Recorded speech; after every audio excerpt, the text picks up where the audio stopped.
What's up mga kapuso, narito po ang mga kapanapanabik na ganap dito lamang po sa Born to Shine.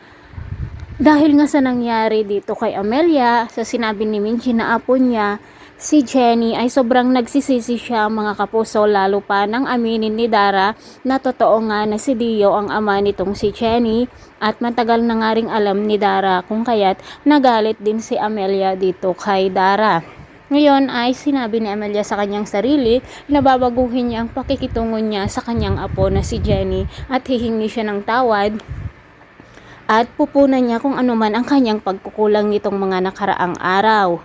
Samantala, agad naman na pinuntahan ni Dara si Minchi upang kumprontahin ang tungkol dito kay Jenny at sinabi nga niya na napakatagal na niyang inilihim at niloko sina Jenny at sinabi pa niya na mas pinili ni Amelia si Minchi at Jenny kaysa sa kanila ni Dara.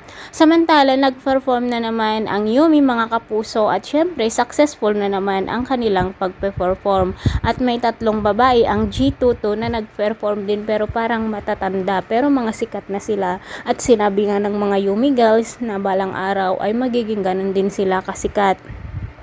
Dinala naman sa ospital nina Charis at Mincy si Ferry dahil nga po sa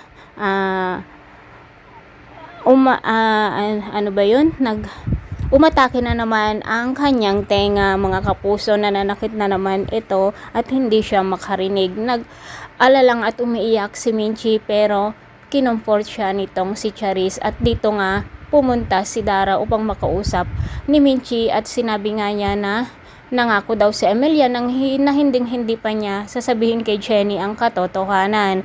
Nandun naman si Jenny sa likod at narinig nga niya ang pag-uusap ni Dara at Minchi mga kapuso.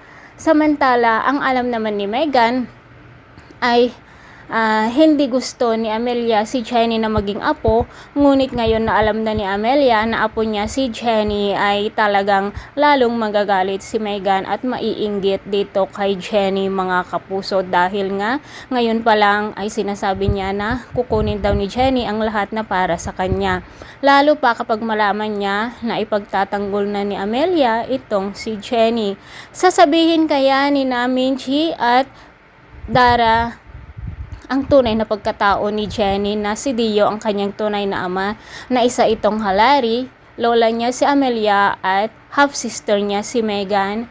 Mga kapuso, pakatutukan po natin lagi ang bawat yugto dito lamang po sa Born to Shine dahil nga po paganda na ng paganda ang bawat eksena dito at marami pa talagang revelasyon ang magaganap. Lalo na ngayon na alam na nga ni Amelia ang tungkol sa pagkatao ni Jenny at syempre siya na mismo ang magtanggol sa kanya at hindi na niya hahayaan na aapihin pa siya ni Megan at Dara. Thanks for watching mga kapuso. See you on my next video. Bye bye!